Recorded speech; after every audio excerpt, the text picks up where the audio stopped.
There have been several recent developments related to accessibility. First, New York City Transit recently announced it will be installing 4 elevators at the Astoria Boulevard NW line in Queens. It's a key station, obviously, serving LaGuardia Airport and other places. The work will occur along other station improvement projects in the area and includes a pair of street to mezzanine elevators as well as another 2 mezzanine to platform elevators. As part of the project, the station mezzanine will be raised and a number of other structural and other repairs will be made to the station, including a number of elements designed to increase ADA accessibility. All stations on the N and W line in Astoria are receiving structural repairs and upgrades, but among them only Ditmars Boulevard will remain open through the entire period. In addition, MTA has added $200 million for accessibility improvements in stations to the amended capital program that is submitted to the CPRB for approval. I will just give you those stations, although I have more to say about that in the board report. But let me just give you those stations because it's really good. So additional stations that are coming and will be made fully accessible are Bedford Park Boulevard on the B and D, Gun Hill Road on the 5, 149th Street Grand Concourse on all lines serving that. That's the 2, the 4, and the 5. And you know those are different platforms, the 4 from the 2 and the 5, so that's key. 86th Street on the R, Bedford Avenue on the L, that's part of the Canarsie Tube shutdown. Greenpoint Avenue on the G, Eastern Parkway Brooklyn Museum on the 2-3, Rockaway Parkway at the end of the L train, 59th Street Brooklyn on the N and the R, 95th Street at the end of the R, First Avenue again in conjunction with the L train shutdown, First Avenue on the L, Chambers Street on the JZ, that is one heck of a station. The fact that it's getting some improvement is amazing. It's a miracle. They clean up the station. Times Square on the 42nd Street shuttle. I just mentioned Astoria Boulevard. Court Square on the G, which is a very key place, obviously, for all the connections that are possible. And Woodhaven Boulevard on the J. So that's a lot of stations that are coming. Mr. X. Okay, I got a question about Hostos College. Okay. Hostos? Yes. Yeah. The closest subway train station to that building. Okay, Primary Election Day 2017, MTA had, it looks like Wallace and Welbeck Carter held a public hearing in the other room, okay, which started at 4:30 p.m. I told people still working, and I told her it shouldn't have started at 4:30 p.m. and it should have been on Primary Election Day because people campaign vote. I blasted her about that. She no-showed the first speaker. I mentioned that station. I mentioned the Southwest Community Congress, or should I say Hooligan again, not Cool again, first advocated for an elevator placed in that station over 2 years earlier, and it was in the book we were given.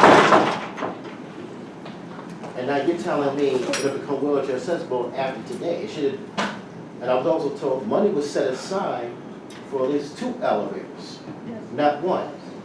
So what's the story with... You're talking about 149 Grand Yes. Concourse? Well, so what's the story with one state for Welcome Back Carter? She's not telling us what we need to know. Okay, if you combine it with polytropin, you get the fabulous moonlight of Mae Young. That's another story. 2 pieces in a pot.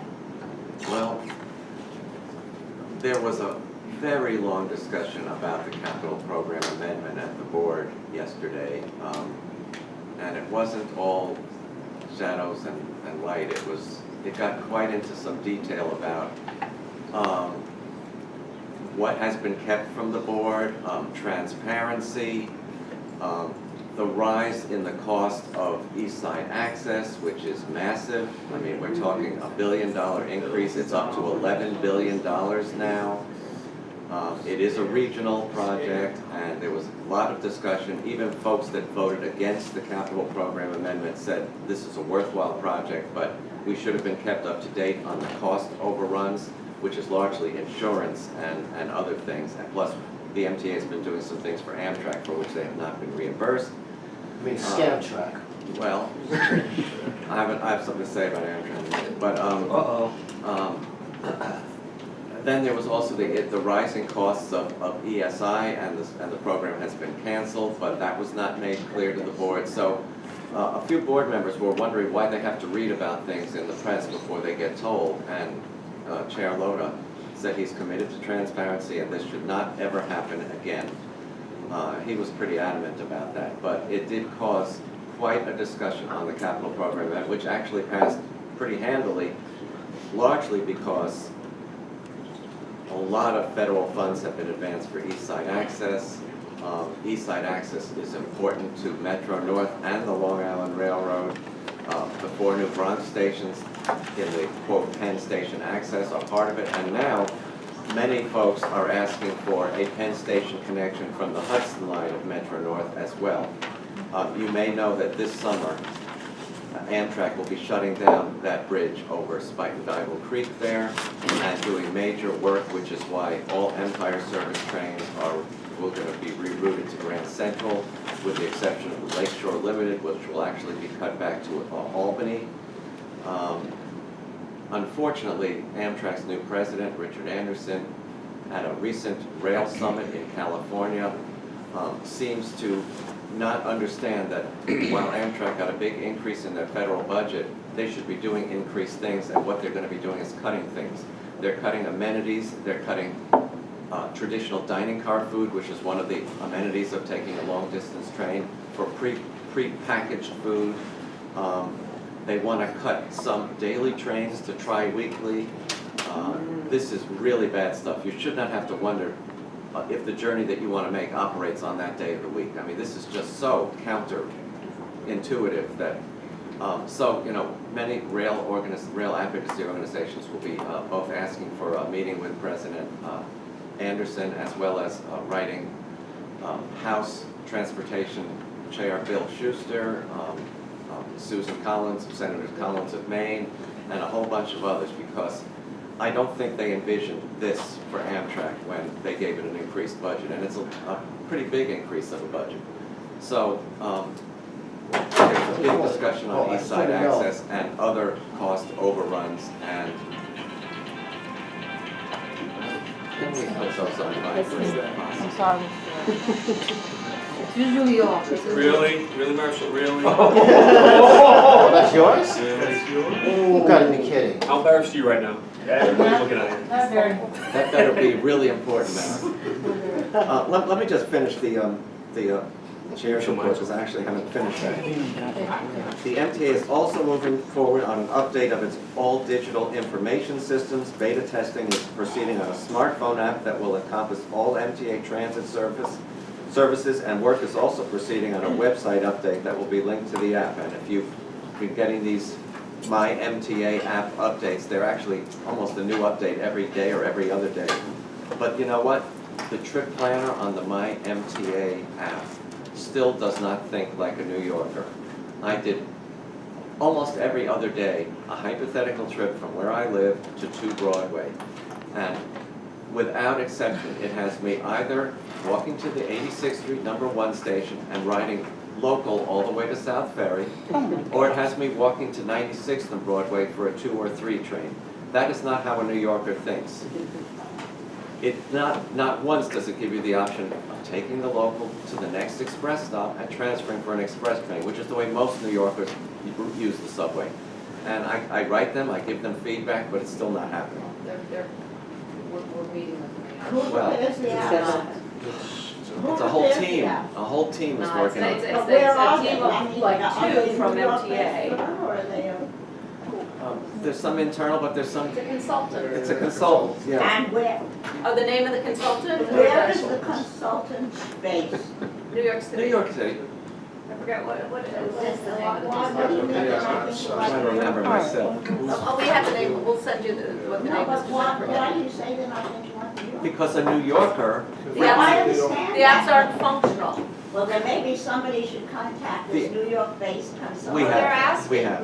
The app gives you the following options: the least walking trip, the fastest trip, or the fewest transfers. Those are the 3 options it gives you. And then you can choose from subway, bus, I understand. and rail, I know. just subway, Now, just Google bus. Maps is so much more efficient by Yes. looking at one screen.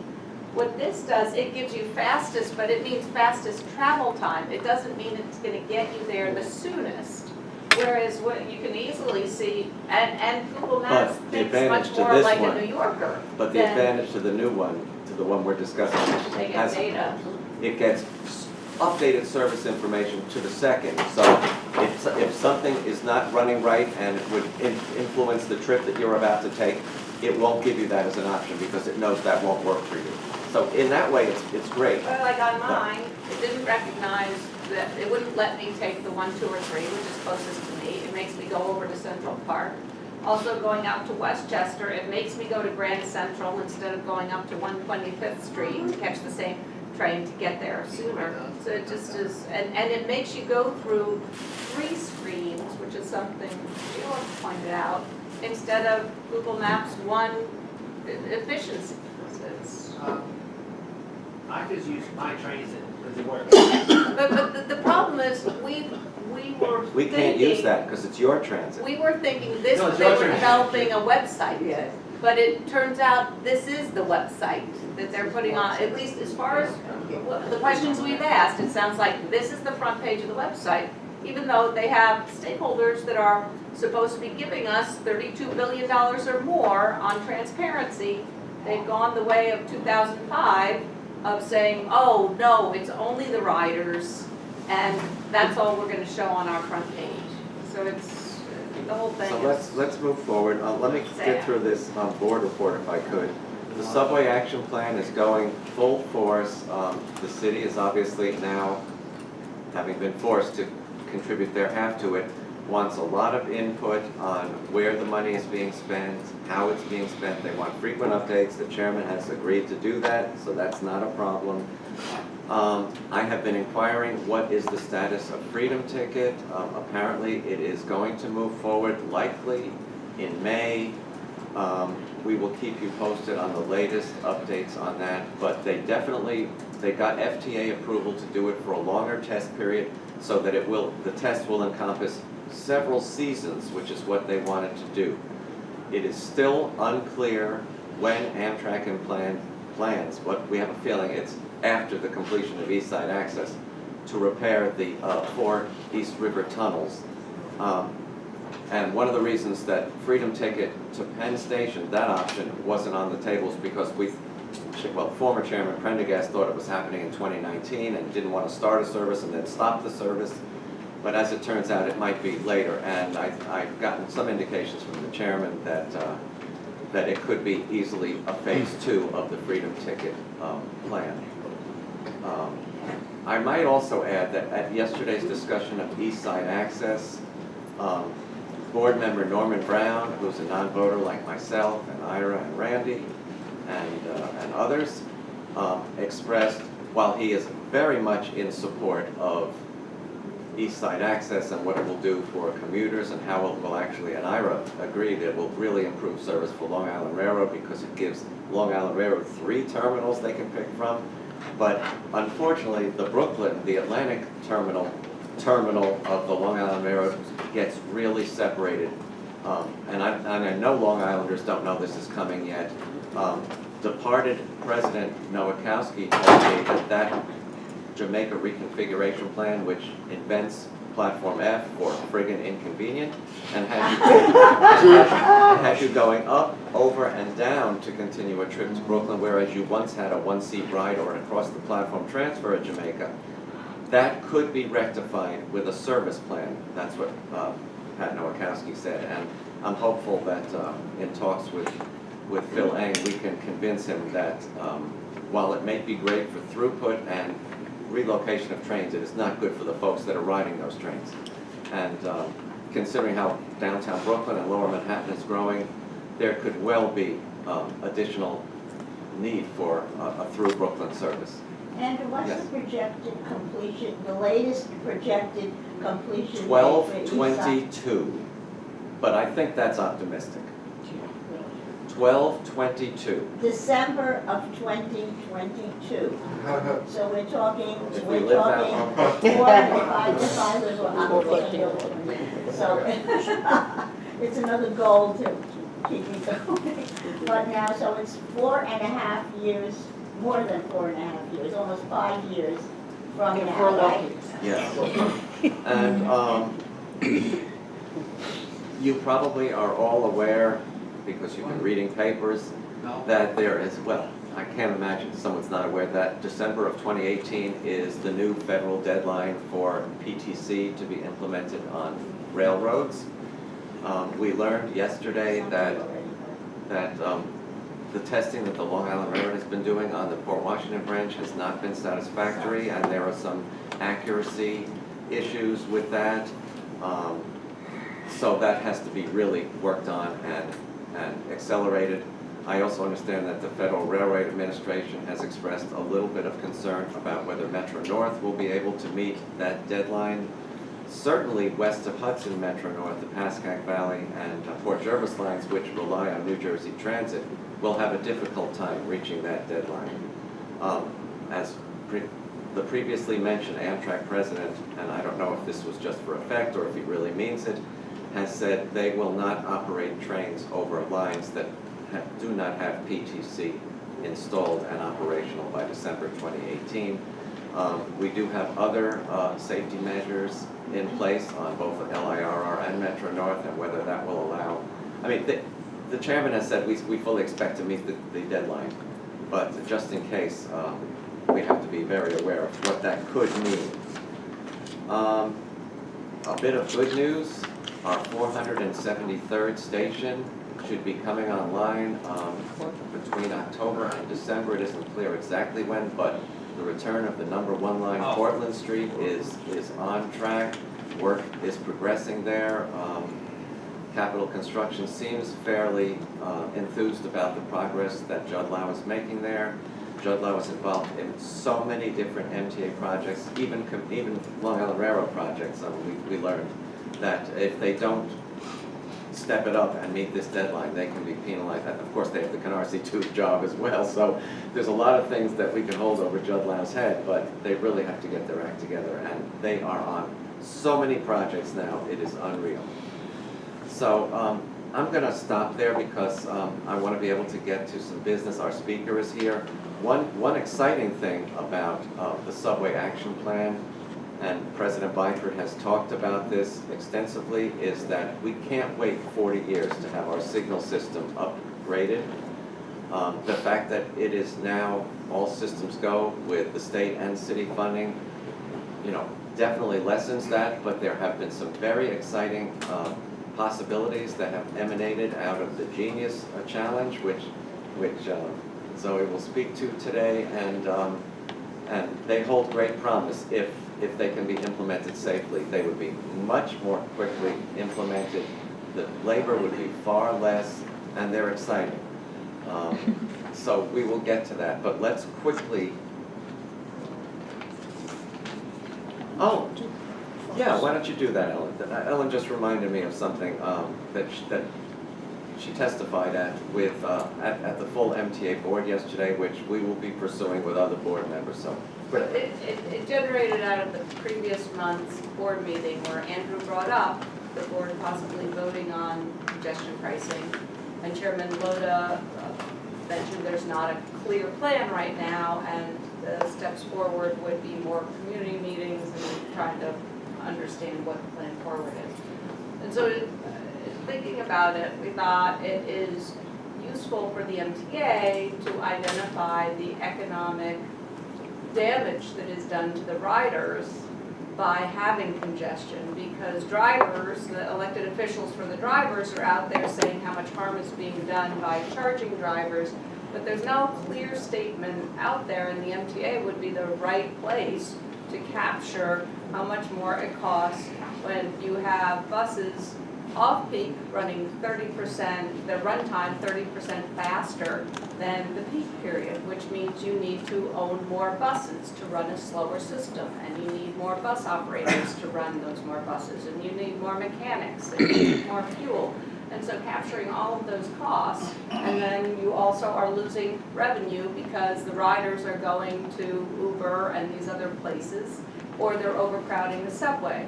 And so thinking the right place for the MTA to come out of this would be part of capturing the harm done to riders and to the MTA budget that occurs from congestion.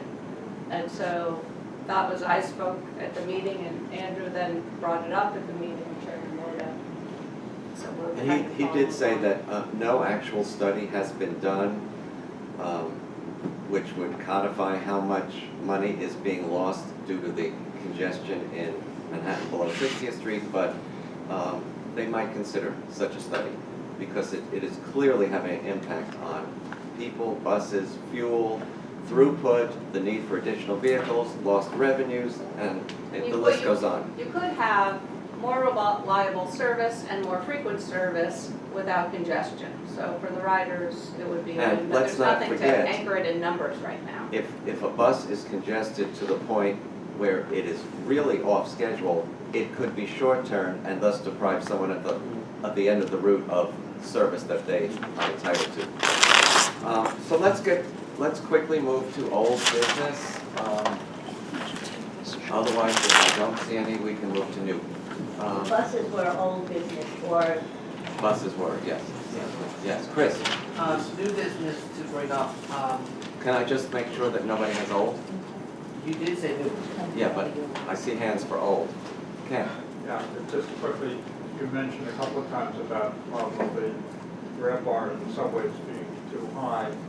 Twice recently, I bumped my head on it, so I think it's too low, so maybe it's time to go back to No. strap hangers, things that are flexible and Well, just call for that. when the R211s were on display at 34th Street Hudson Yards, people that inspected those trains found those handholds were ridiculously high, and in places that, you have to be a basketball player to reach. So they did listen to that, and they will be lowering those. I don't think they will hit the average person in the head. So the newly designed subway cars.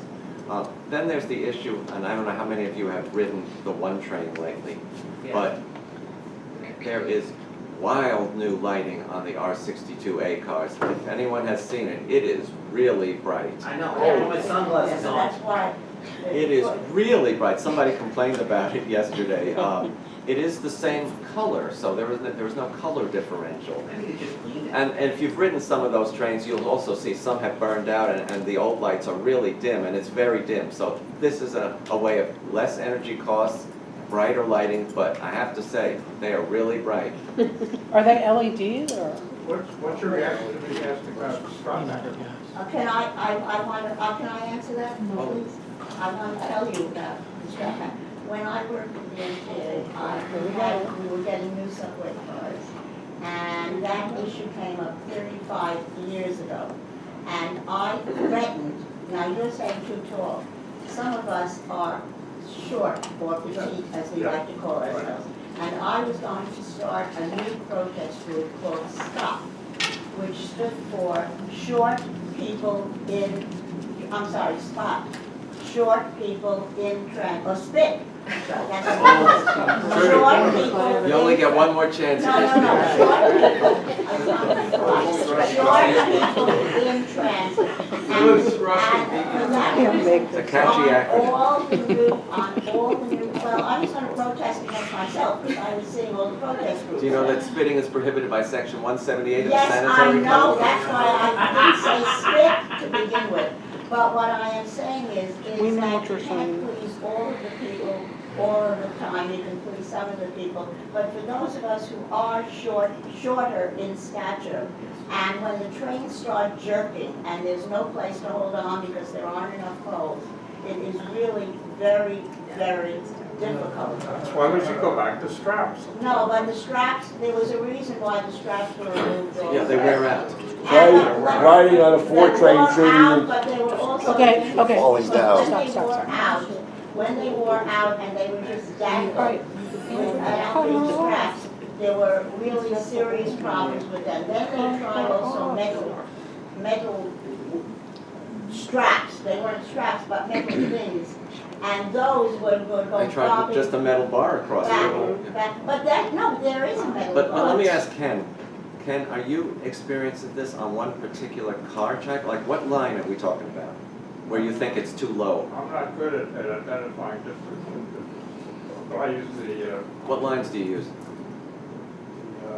A and C primarily, one. The A has 3 different car types on it, so that doesn't help anybody. It does, they have to have, they cannot, all kidding aside about spit and all the rest, this was something that was looked into, that's been discussed, because it's not only short people, but it's also children, it's also, there needs to be something that can be used and is comfortable for most people, knowing that it'll be too high, it's like Three Bears. That's a different group, that's SKIT, short kids in transit. Thank you. Yes, So sir. make it flexible, don't make it metal, make it something that if I bump into. This is under old business, I Yes. brought this up before about transit policing. Yesterday's dog incident just highlights what I've seen as a deterioration in quality of life and safety on the subways by the Transit Bureau, the police department. I'd like to see, again, the chief come and meet with us. Yes, we will be There are asking Chief dogs on the Delatorre. train more than ever for the past year or so. They sure have. They gravitate in certain neighborhoods where people don't have cars, which I appreciate. Park Slope is a big one. The B and the Q get a lot of dogs on and off 7th Avenue and Atlantic Avenue. This morning I rode in an elevator, which I declined, with a very large pit bull. I didn't want to be on YouTube. And everyone's seen the video yesterday of a woman having her foot attacked by a pit bull. So when you saw this dog in an elevator, Yes, was it today? it was this morning on my Did you way here. notify the booth agent by any chance? No, I ran upstairs to get Well, my what train. about the phone that's down on the platform? You could have used that, you know. No, the Atlantic Avenue Does happen. station by the elevator, the closest thing is the newsstand. There's no, Well, there's, there are aren't cops there there at park night. points? Wait. Wait a minute, before you blame me for not doing it, I'm just saying, I'm there's a inquiring, lack I'm not of blaming. dog enforcement, there's a lack of uniformed police on the subways, and I'd like to hear from the new chief of transit, We will be who took getting, over from Joe Fox, what his plans are. we will absolutely follow through on that. But you heard the chairman's commitment, and he's given it to the chief as well, to make sure that any dog that's not in a carrier is kept out of the system. All wearing a vest that says, that does have, say, service Of animal. course, a service animal, yes. Mr. X, old business? I have several announcements, okay? You mentioned Joe Luna earlier today, No, no. okay? West Several Craven did nothing for the MTA, except for money thrown away the last 6 years. Your most recent bus one was held in that other room 6 years ago yesterday. You know what tomorrow is? Tomorrow is the 6th anniversary, James Flanagan deactivated my reduced fare MetroCard downstairs at lousy customer service office after he ambushed me. I gave you his photo. I told other people what happened. Nothing has changed. I don't know why he's still on duty. I told Wes Craven. I told King Kong Bundy. I told one half of the fabulous Moolah and Mae Young, and still nothing has happened. I don't get that. We don't Okay? control that. Listen. Okay, just sit there and listen, because I'm not done yet. Okay?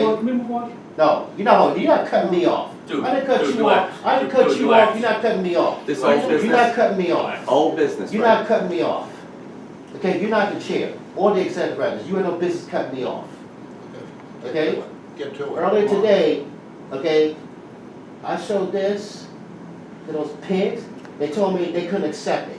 This is what I submitted in the last 2 years. They detained me. They said someone's Can coming we try to downstairs be to bring me respectful upstairs. here That's and what not they refer to said. police as pigs? Let's be respectful. I was in front of the guards downstairs. How long? Yeah, but you're still being disrespectful. Let's don't No, they were disrespectful because they detained me for the umpteenth time, which is what they did the last 2 years. Your name was on the list as an Okay, attendee. so why they say someone was coming downstairs to bring me upstairs and it's nothing? No. It was someone else whose name was not on the list. Okay, I showed them this, and they said they couldn't take my EPT card, they couldn't accept it. That's what I was What's told. that card? EBT. They need a state ID. They need the state ID. Well, city it is issued by the It's a state, state. they need a state. Yeah. City. Yeah. I have the de Blasio card, it's useless. It's a Okay, state, so I'm they need saying, a state. if Oh, this that's is what I a- showed, that's if this is what I city showed the issue last card? 2 years, That's state. why was there a problem this time? This is what I showed the last 2 years. Again, nothing has changed the last 2 years with these guards, they don't know what the hell they're doing. We've talked to them several times. Sorry about that. We'll talk to them again. We'll talk to them again. We'll talk to them again. We, you know. It's not like you don't come, so I don't know what the problem Our is. understanding is that if it's a state-issued ID with a photo on it, you use it. Yeah. That, as far as I can tell, that's a state-issued ID with a photo It on it. says State of New York on it, right? Yeah, it says state of Because New it has a York. logo on it. Okay, that should be it, that should be good enough. So, I'm just going by what I was told, that's all. All right, we have a speaker here, we really have to get to, quickly to new business. Chris? New business was that, now I just lost my thought. Can I bring this up later? Because I lost my train of thought. Sure. Andrew, I have old business. Derailed? No. Matt? I like I have This will old be it business. before we move to our. I have old business, Andrew. So where were you when I was calling for old business? Yes, he did. My hand was up, yes. All right, do it. The escalator in Grand Central Station going down is still broken. I've mentioned this at a couple of DRC meetings before.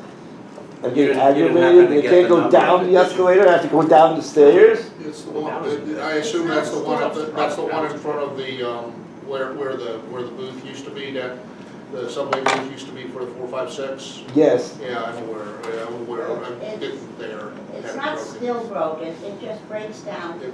periodically. They fix it and then. and then it breaks down again. Yeah, So it's, Is it uptown or downtown, or is it in? Well, no, the main- Oh, The okay. main thing going. Across from Kenneth Cole Stairway. Okay, Yeah. let's move to our speaker. Zoe, you wanna come up here? Sure. She looks just like her picture on this. Almost. I had no trouble guessing who she was. You've all heard Some of about the us. Genius Conference. There are several exciting things with great implications coming out of that conference. And to explain it to us, Zoe Davidson. If I get speaker turned on. Oh, the mic's not Okay, I on. got it. Mic's not on. I think, do I need a microphone? Can you all hear me all right? Now you're good.